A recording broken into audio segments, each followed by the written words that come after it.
October 30th, 1501.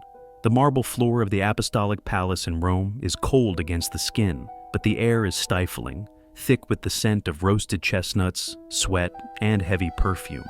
50 courtesans move amidst the flickering candelabras, not in penance, but in a contest orchestrated by Cesare Borgia for his father, Pope Alexander VI. This infamous Banquet of Chestnuts remains the defining image of the depraved sexual practices of the Renaissance popes, a moment where the line between the holy and the profane dissolved completely into the shadows. Johann Burchard, the master of ceremonies, stands in the periphery, his quill scratching furiously against parchment. He records the prizes of silk tunics offered for stamina, noting the moral decay of the church with icy clinical precision. This black diary is our recurring witness, a silent judge in a room of noise. But why did the Vicar of Christ turn St. Peter's shadow into a theater of vice? And what political terror were the Borgias trying to drown in such excess? The Vatican's walls have eyes, but they do not weep. If you enjoy these dark histories, leave a like and subscribe and comment below where you're listening from. And now, back to the story. The laughter from the banquet hall fades, but the silence that follows is heavier than the noise. Rome has descended into a strange captivity, where the sacred keys of St. Peter open doors to private boudoirs rather than the gates of heaven. The Vatican apartments, freshly painted by Pinturicchio, serve as the gilded cage. Here, the faces of angels and saints are painted with the likenesses of the Pope's children and mistresses, permanently blurring the divine with the domestic. The corruption is no longer a secret vice. It has been institutionalized, painted into the very plaster of the Apostolic Palace. Giulia Farnese, known as Giulia la Bella, moves through these halls not as a free woman, but as a living currency. The Romans call her Sponsa Christi, the bride of Christ, in mocking whispers. She is the visible mark of the Pope's earthly tether. Alexander VI does not hide her. He elevates her, renaming the sin as a necessity of state. To be close to the Borgia Pope is to be held in a grip that feels like an embrace but bruises like a shackle. The cardinals, men of supposed piety, bow to her, understanding that the path to the Pope's ear leads through his mistress's chambers. Gold chains bind tighter than iron shackles. The descent becomes literal in November 1494. King Charles VIII of France marches on Italy, his armies cutting a swath through the peninsula. In the chaos of the invasion, Giulia is captured by a French captain near Capodimonte. This is the moment the mask slips completely. The Vicar of Christ, who should be rallying Christendom against the French threat, is paralyzed not by the danger to the church, but by the seizure of his mistress. The spiritual leader of the Western world is reduced to a desperate lover bargaining with invaders. Negotiations ensue. The Pope ignores the spiritual crisis to secure the return of the flesh. He offers a ransom of 3,000 ducats, a fortune meant for the defense of the Papal States, now redirected to purchase a single woman's freedom. The transaction is cold, administrative, and desperate. The mercy offered by the Borgias to their subjects is conditional. Accept the debasement of the Holy See, and you will be protected. Challenge it, and you face the wrath of a man who values his pleasure above his office. Giulia returns to Rome, but the atmosphere has shifted.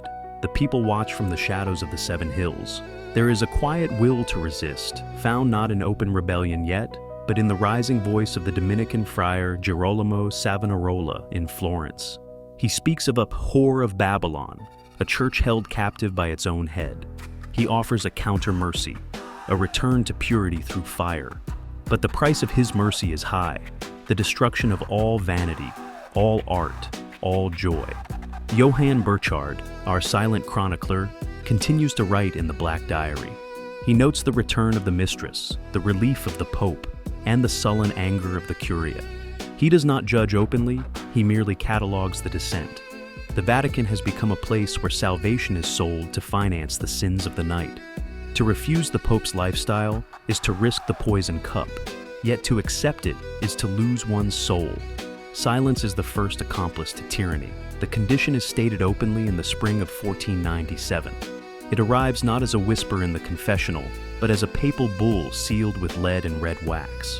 Alexander VI offers Florence a choice: silence the little friar Girolamo Savonarola or face the interdict.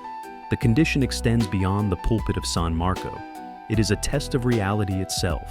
To remain in communion with Rome, the faithful must accept that the brothel keeper sitting on the throne of St. Peter is the conduit of God's will. They must look at the Banquet of Chestnuts, where 50 courtesans crawled naked between candelabras picking up nuts for the Pope's amusement, and see only holy infallibility. Compliance is safety. Dissent is heresy. Savonarola, gaunt and burning with a feverish piety, delivers the refusal. He stands before the terrified masses of Florence, holding the Pope's letter like a diseased limb. He does not offer a defense, he offers an indictment. "I will not obey," he declares, his voice cracking against the stone walls of the cathedral. "I will not obey the devil to please the man." It is a single cold refusal that shatters the political equilibrium. He accuses the Pope of turning the Vatican into a house of prostitution, openly referencing the rumors of incest between Alexander and his daughter Lucrezia. He names the depravity not as a sin of weakness, but as a deliberate inversion of the faith. The escalation is immediate and suffocating. Alexander VI does not debate theology. He chokes the city. He threatens the Florentine merchants with the confiscation of their goods abroad. The spiritual war becomes a siege of hunger. The pressure shifts from the friar to his flock. The depraved Pope proves that his sins have not weakened his grip on the temporal sword.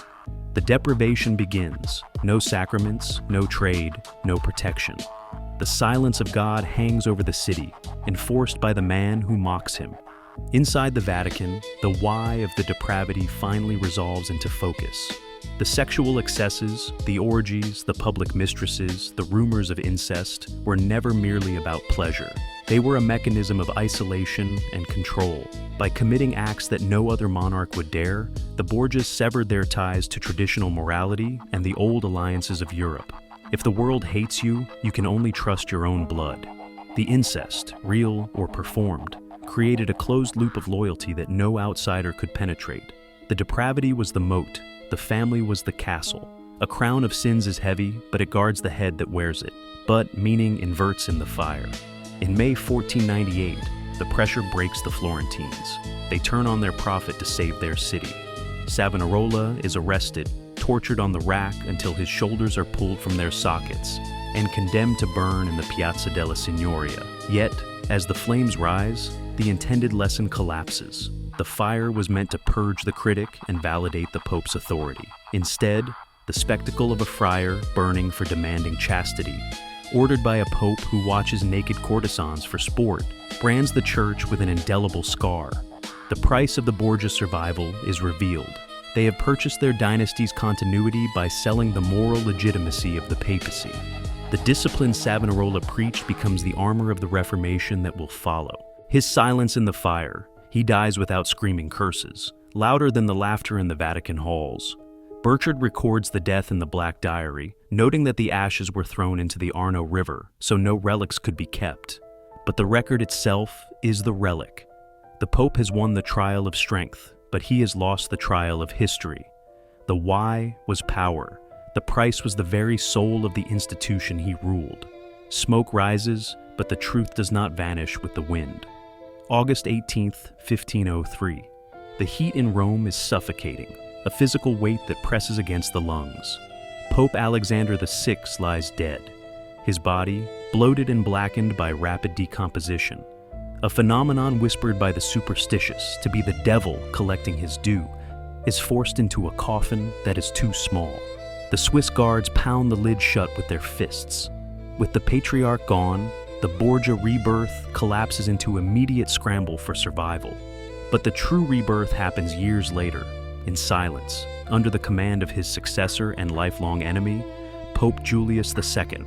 Julius enters the Borgia apartments, the opulent suite of rooms decorated by Pinturicchio. He looks up at the walls, there, staring back at him from the fresco. The Dispute of St. Catherine is the face of Lucrezia Borgia cast as the saint. Above a door, the Madonna holds the Christ child, but the face of the Virgin is unmistakably Giulia Farnese, the bride of Christ, who had been ransomed for gold. The blasphemy is not just in the acts committed in these rooms, but in the permanent fusion of the Borgia sexual history with the sacred iconography of the Church.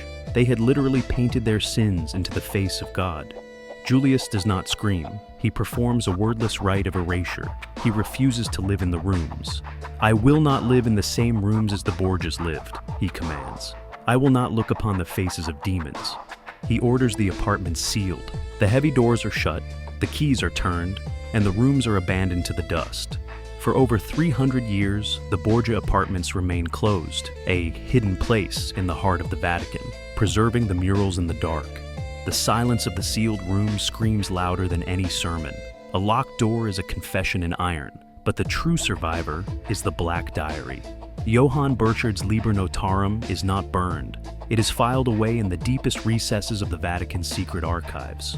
This is the cautious evidence that grounds the legend. While the rooms are sealed, the text survives. It contains the dry, administrative records of the Banquet of Chestnuts, the precise number of courtesans, 50, the exact prizes given, tunics, shoes. It is not a piece of Protestant propaganda written decades later. It is the day-to-day log of the papal master of ceremonies, written while the candles were still burning. What was hidden, and what the sealing of the rooms tried to bury, was not just the fact of the orgies, but their function. The diary reveals that these were not merely moments of weakness. They were assertions of absolute power. By forcing the church hierarchy to witness and participate in the debasement, Alexander VI was stripping them of their moral authority to judge him. The depravity was a political tool to ensure that no cardinal could claim the high ground. If everyone is in the mud, the man in the tallest hat is still king. The Borgias were attempting to birth a hereditary monarchy out of a celibate elective office, using shared sin as the binding agent. When the apartments are finally reopened in the late 19th century, the colors are shockingly bright, preserved by the darkness. The faces of the mistress and the daughter still look down, untouched by time, witnesses to a dynasty that tried to outlast God. The rebirth is not of the Borgias, but of the evidence they thought they could normalize. The truth wasn't in the rumors, it was on the walls the whole time. Stone forgets nothing, not even the shadows of the candle. The erasure begins not with a decree, but with a chisel. Across Rome, the grazing bull, the heraldic emblem of the Borgias, is chipped off the stone facades. The coat of arms that once hung over the Vatican gates, signaling the union of the papacy and the family, is smashed into dust. Cesare Borgia, the man who sat at his father's right hand, watching the naked courtesans crawl for chestnuts, dies not as a prince of the church, but as a mercenary in a muddy skirmish in Viana, his body stripped naked by looters and left to the wolves. The dynasty that sought to conquer eternity is reduced to a shallow, unmarked grave. The witnesses recede into the realm of ghost stories. The factual horror of the Liber Notarum is drowned out by the salacious whispers of the Black Legend. The truth of the Banquet of Chestnuts becomes indistinguishable from the myths of poisoned wine and sorcery. The names of the 50 courtesans are lost to time, their faces unrecorded, their lives erased as if they were merely props on a stage that has been struck. The Vatican archives swallow the records, the heavy shelves acting as a dam against the past. The ink dries, the pages yellow, and the silence returns to the apostolic palace. We return to the marble floor of October 30th, 1501. The room is empty now. The heavy perfume and the scent of roasting chestnuts have been replaced by the smell of incense and old wax. Pilgrims and tourists walk over the same stones where the Pope sat and counted the sins of the flesh, unaware of the history beneath their feet. The lighting is electric now, steady and cold, banishing the flickering shadows that once hid the Vatican's secrets. The depraved popes did not destroy the church. They hardened it. The Council of Trent rises from the ashes of the Borgia excess, enforcing a rigid militant morality that will define the next 5 centuries. But the echo remains. The Borgias proved that the holiest seat in Christendom could be bought, sold, and used as a pillow for a mistress. The line between the sacred and the profane was not redrawn. It was merely covered with a thicker rug. The walls still have eyes, but now they have learned to keep them shut. Subscribe, hit the bell, and like. What is washed from the floor remains in the stone.